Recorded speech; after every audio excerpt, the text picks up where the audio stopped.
Hello everyone, आज हम पढ़ने वाले हैं क्लास 10 सिविक्स का चैप्टर नंबर फर्स्ट, जिसका नाम है पावर शेयरिंग।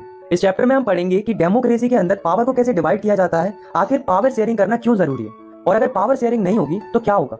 ये चैप्टर बहुत छोटा है, सिंपल है और इसे हम बहुत ही इंटरेस्टिंग वे में कंप्लीट करेंगे। तो विदाउट वेस्टिंग योर टाइम चलिए स्टार्ट करते हैं।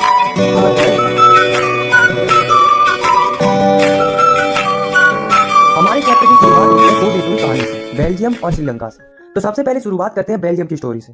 तो ये है बेल्जियम। बेल्जियम एक यूरोप का छोटा सा देश है। इसकी जो बॉर्डर है वो France, Netherland, Germany and Luxembourg से कनेक्टेड है। दोस्तों, अगर हम इसके एरिया की बात करें तो ये उतना ही छोटा है जितना कि इंडिया का हरियाणा स्टेट है, लगभग उतने ही साइज का है। और अगर हम पॉपुलेशन की बात करें तो बेल्जियम में लगभग 1 करोड़ लोग रहते हैं। अब आप इस मैप को देखो, ये जो ऊपर का एरिया है वो है फ्लामिश रीजन। इसमें 59% लोग रहते थे जो कि डच भाषा बोलते थे। और ये जो नीचे का रीजन है वो है वलोनिया रीजन, जिसमें 40% लोग रहते थे जो कि फ्रांस लैंग्वेज बोलते थे। और जो बचे हुए 1% लोग थे वो जर्मन लैंग्वेज बोलते थे।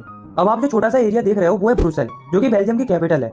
इसमें कंडीशन अलग थी। इसमें क्या था कि जो 80% लोग थे वो फ्रांस लैंग्वेज बोलते थे और जो 20% लोग थे वो डच लैंग्वेज बोलते थे। तो यहाँ से हमें क्या पता चला कि जो कंट्री थी उसमें मेजोरिटी डच स्पीकिंग लोगों की ज्यादा थी और जो कैपिटल थी उसमें मेजोरिटी फ्रांस स्पीकिंग लोगों की ज्यादा थी, मतलब उल्टा था। अब हुआ क्या कि इन दोनों कम्युनिटीज के बीच में बहुत ज्यादा टेंशन बढ़ने लगा। और टेंशन क्यों बढ़ने लगा, इसके दो कारण थे। पहला कि जो फ्रांस स्पीकिंग कम्युनिटी थी वो रिलेटिवली ज्यादा रिच और पावरफुल थी डच स्पीकिंग कम्युनिटी से, जिस वजह से France speaking community Dutch speaking community को सप्रेस कर रही थी। दूसरा कि जो डच स्पीकिंग कम्युनिटी थी उसको इकोनॉमिकल डेवलपमेंट एंड एजुकेशन का लाभ बहुत देरी से मिलता था।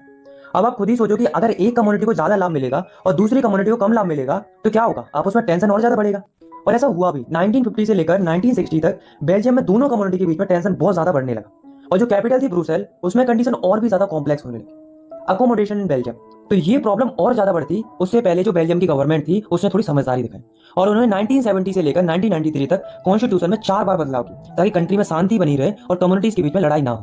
तो इसके लिए कॉन्स्टिट्यूशन में कई सारे बदलाव होते हैं। क्या क्या बदलाव होते हैं चलिए जानते हैं। तो पहला चीज ये होता है कि जो सेंट्रल गवर्नमेंट होगी उसमें डच और फ्रांस स्पीकिंग लोगों के इक्वल नंबर ऑफ मिनिस्टर होंगे। दूसरा चीज ये होता है कि अगर कोई स्पेशल लॉ पास करना है तो वो दोनों ग्रुप की सहमति से ही पास होगा, किसी एक ग्रुप की मर्जी से वो पास नहीं होगा। तीसरा चीज ये होता है कि बहुत सी सेंट्रल गवर्नमेंट की पावर्स स्टेट गवर्नमेंट्स को भी दे दी जाती हैं और स्टेट गवर्नमेंट इंडिपेंडेंटली अपना काम कर सकती है, सेंट्रल गवर्नमेंट का उसमें कोई रोल नहीं रहेगा। फोर्थ चेंज था कि जो कैपिटल थी बेल्जियम की ब्रुसेल, उसमें एक अलग से गवर्नमेंट बनाई गई जिसमें दोनों कम्युनिटी के इक्वल रिप्रेजेंटेटिव रहेंगे। फिफ्थ चेंज था कि इन्होंने इन सब के अलावा एक और तरीके की गवर्नमेंट बनाई जिसे कम्युनिटी गवर्नमेंट बोला जाता है। ये कम्युनिटी गवर्नमेंट तीनों ग्रुप्स के लिए अलग अलग बनाई गई थी, जो कि अपनी अपनी कम्युनिटी के लिए कल्चर, एजुकेशन और लैंग्वेज रिलेटेड मुद्दों पर काम करती थी। तो बेसिकली अगर हम सिंपल तरीके से देखें तो बेल्जियम में 3 तरीके की गवर्नमेंट फॉर्म होती है, सेंट्रल गवर्नमेंट, स्टेट गवर्नमेंट और कम्युनिटी गवर्नमेंट। तो ये जो मॉडल था गवर्नमेंट का वो थोड़ा कॉम्प्लेक्स था, पर वो इतना अच्छा था कि इसके बाद बेल्जियम के अंदर जो दोनों कम्युनिटी थी उनके बीच में शांति बनी रहती है और सारे लोग खुशी खुशी रहने लगते हैं। इतने अच्छे सिस्टम को देखकर बेल्जियम की कैपिटल ब्रुसेल को यूरोपियन यूनियन का हेडक्वार्टर बनाने के लिए चुना जाता है। तो ये थी बेल्जियम की स्टोरी, जिसकी एक अच्छी, हम कह सकते हैं हैप्पी एंडिंग होती है। इसी से रिलेटेड एक दूसरी कहानी है जो कि है श्रीलंका की। तो ये है श्रीलंका। ये एक आइलैंड नेशन है जो कि चारों तरफ से पानी से घिरा हुआ है। अगर हम इसकी पॉपुलेशन की बात करें तो इसमें लगभग 2 करोड़ लोग रहते हैं, हाँ लगभग उतने ही जितनी हरियाणा की पॉपुलेशन है। श्रीलंका की कैपिटल है कोलंबो। अब हम देखते हैं इतनी कंपोजिशन ऑफ श्रीलंका, मतलब श्रीलंका में किस किस तरह के लोग रहते हैं। तो 74% जो लोग हैं वो सिन्हालाज स्पीकर्स हैं, मतलब जो सिन्हालाज लैंग्वेज बोलते हैं।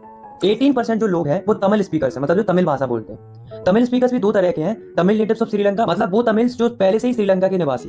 दूसरे इंडियन तमिल्स, मतलब ऐसे तमिल जो इंडिया के निवासी थे पर वे कई साल पहले श्रीलंका आ गए थे एज अ टी वर्कर और वे वहीं पर सेटल हो गए थे। और 7% जो लोग हैं वो क्रिश्चियन है, जो कि सिन्हालाज और तमिल दोनों ही भाषा बोलते हैं। जो सिन्हालाज स्पीकर्स हैं वो बुद्धिस्ट है, मतलब बुद्धिज्म को सपोर्ट करते हैं। और जो तमिल है वो हिंदू भी है और मुस्लिम भी है।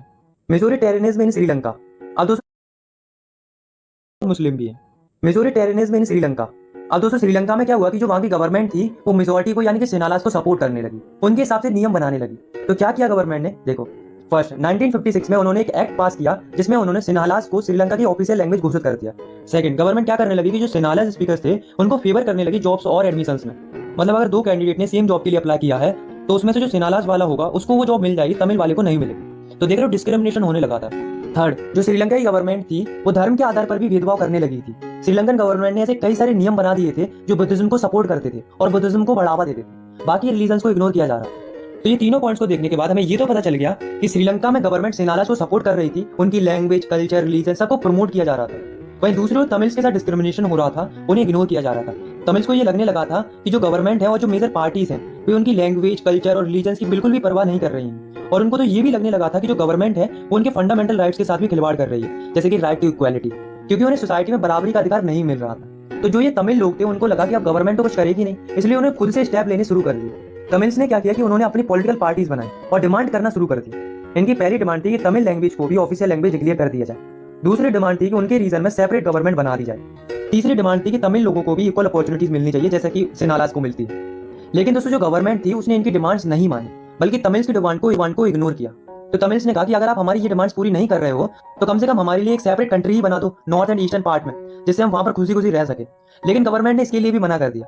इस बात से जो तमिल्स थे उनको बहुत ज्यादा गुस्सा आ गया, जिस वजह से ये दोनों कम्युनिटी आपस में लड़ने लगती है और कंट्री में स्टार्ट हो जाता है सिविल वॉर, जिस वजह से कई हजारों लोगों की मौत हो जाती है और कई सारे लोगों को देश छोड़कर जाना पड़ता है। इस सिविल वॉर की वजह से श्रीलंका में काफी ज्यादा social, economical and cultural loss होता है। तो ये थी श्रीलंका की स्टोरी जिसकी बहुत ही बेकार एंडिंग होती है। तो दोस्तों अभी तक हमने दो स्टोरी सुनी, एक थी बेल्जियम की स्टोरी और दूसरी थी श्रीलंका की स्टोरी। दोनों ही देशों की स्टोरी लगभग सिमिलर थी, लेकिन ऐसा क्या हुआ कि एक देश खुशी खुशी रहने लगा, वहीं दूसरे देश में सिविल वॉर हो गया। तो इसका एक ही आंसर है जो कि है पावर शेयरिंग। बेल्जियम में क्या हुआ कि वहां पर दोनों कम्युनिटीज के बीच में पावर शेयर की, जिस वजह से वहां पर कोई भी लड़ाई देखने को नहीं मिली।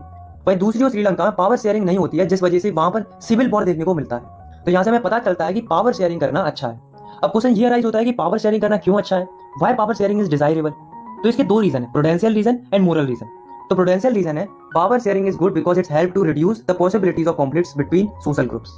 मतलब पावर शेयरिंग करना अच्छा है क्योंकि उससे सोशल ग्रुप्स के बीच में लड़ाई या कॉन्फ्लिक्ट्स होने का खतरा टल जाता है, जैसे सोसाइटी में स्टेबिलिटी बनी रहती है, जैसा कि आपको इन दोनों एग्जांपल से भी पता चल चुका होगा। इसका मोरल रीजन है power sharing is the spirit of democracy. मतलब पावर शेयरिंग बेस है डेमोक्रेसी का। मतलब डेमोक्रेसी सही ढंग से तभी चलेगी जब डेमोक्रेसी में पावर शेयरिंग होगी। इनफैक्ट जितनी ज्यादा पावर शेयरिंग होगी गवर्नमेंट भी उतनी अच्छी तरीके से काम करेगी।